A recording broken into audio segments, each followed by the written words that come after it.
इसके अंदर जो डीएनए होता है वो तो होता है, लेकिन नग्न यानी बोल दें जीनोमिक डीएनए होता है, वो ऐसे ऐसे गोलाकार में होता है जीनोमिक डीएनए। और इसके अलावा एक वृत्त डीएनए पाया जाता है, ये तो है ही है, और एक और डीएनए पाया जाता है, ये किनारे होता है और ये यहाँ पे पाया जाता है वृत्ताकार।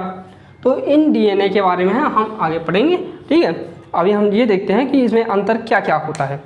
तो हमने ये देख लिया कि इसके अंदर बहुत सारे कोशिकांगक पाए जाते हैं, लेकिन इसके अंदर सिर्फ राइबोसोम और इसका जीनोमिक डीएनए पाया जाता है बस। और इसके जो प्रकार हैं वो देख लेते हैं, क्योंकि हम आगे तो इसी को पढ़ने वाले हैं। सबसे पहले हम प्रोकैरियोटिक कोशिका को ही पढ़ेंगे।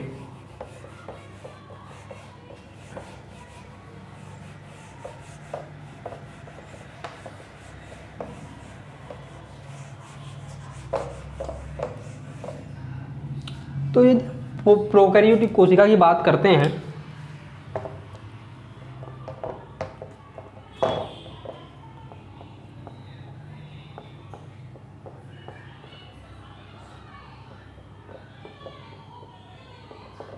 ठीक कोशिका। अब बोलोगे प्रोकैरियोटिक कोशिका तो समझा दी कि हाँ इसके अंदर ये पाया जाता है, ये नहीं पाया जाता है, तो ठीक है, लेकिन और क्या है इसके अंदर, डिफरेंट क्या है? तो बोल दें जो प्रोकैरियोटिक कोशिका होती है ये 4 प्रकार की होती हैं। अब बोल दो क्यों? तो इन्हें हम पहली बात तो हम इन्हें पीपीएलओ भी बोलते हैं, पीपीएलओ। अब बोल दो पीपीएलओ क्यों बोलते हैं? तो इन्हें बोला जाता है प्ल्यूरो या प्ल्यूरो न्यूमोनिया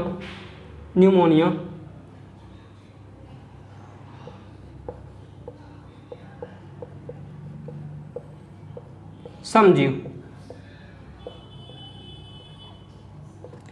जिसका अर्थ होता है कि छोटे आकार का होना। अब इनके कई प्रकार होते हैं। अब पहला प्रकार होता है दंडाकार,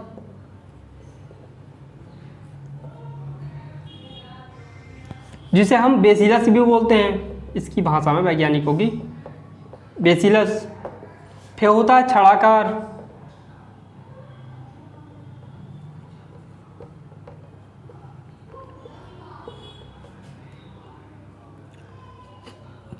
दंडाकार उसी को बोला जाता है दोस्तों, सॉरी। विब्रियो कोमाकार, विब्रियो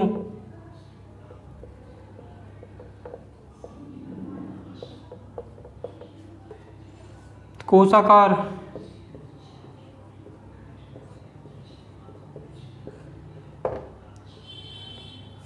और एक होता है सर्पिलाकार।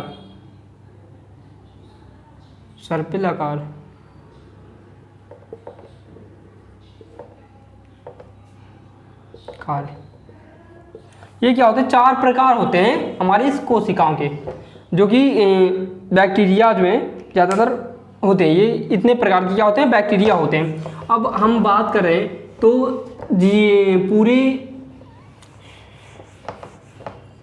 ब्रह्मांड में या पृथ्वी पर सबसे छोटा जीव क्या है? तो बैक्टीरिया है। एक वो बैक्टीरिया जिसकी बोले तो सबसे छोटा माना जाएगा, तो उसकी जो लेंथ है या बोले तो हाइट है वो 0.03 माइक्रोमीटर है। ये क्या है? प्लाज्मा। कौन है? प्लाज्मा, सबसे छोटा जीव। जब सबसे छोटा जीव की बात कही जाए तो वो है प्लाज्मा। फिर आते हैं बैक्टीरिया। बैक्टीरिया कितने माइक्रोमीटर के होते हैं? तो ये होते हैं 3 से 5 माइक्रोमीटर तक के। माइक्रोमीटर ये तो है बैक्टीरिया।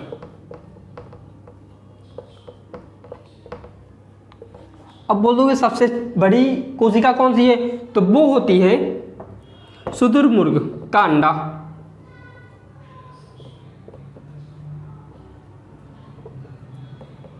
मुर्ग का अंडा सबसे बड़ी कोशिका पृथ्वी पर। अब बोलो सबसे लंबी कोशिका कौन सी होती है? तो सबसे जो लंबी कोशिका होती है, सबसे लंबी कोशिका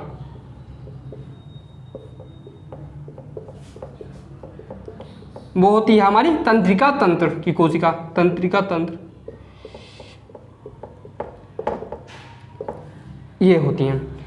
इनमें जैसे कि यदि सबसे छोटी कोशिका पूछी जाए तो प्लाज्मा है से छोटी, फिर उससे भी थोड़ी छोटी, मतलब उससे छोटी नहीं, उससे बड़ी है ये बैक्टीरिया, फिर उससे बड़ी जो कोशिका है वो शुतुरमुर्ग का अंडा है, और फिर सबसे लंबी कोशिका यदि पूछी जाए तो वो है ये। और यदि मानव के अंदर पूछी जाए तो सबसे छोटी कोशिका पूछी जाए तो शुक्राणु, और सबसे बड़ी कोशिका पूछी जाए तो फीमेल्स में अंडाणु, ये होते हैं। अब आगे चलते हैं हम एक से। आज के लिए शायद इतना रहने देते हैं, कल से एक नया टॉपिक लेकर आएंगे तो वहाँ से स्टार्ट करते हैं हम, ठीक है दोस्तों। तो हम रेगुलर इसी को चैप्टर को कंप्लीट कर देंगे, हमें लग जाएगा 4 से 5 दिन, 15-15 मिनट की वीडियो में हम इसे कंप्लीट कर लेंगे, ठीक है। अगली बार मैं यहाँ पे लिख कर लाऊंगा, जिससे क्या होगा कि हमें समझाने में आसानी होगी और हम ज़्यादा से ज़्यादा कवर कर सकें, वो भी प्योर NCERT का। तो धन्यवाद आज के लिए, और ऐसी वीडियो देखने के लिए यदि आप सच में नीट या 11th 12th की तैयारी कर रहे हैं तो हम आपको ऐसी वीडियो देते रहेंगे। तो आप हमारे चैनल को सब्सक्राइब कर लीजिए और देखते रहिए।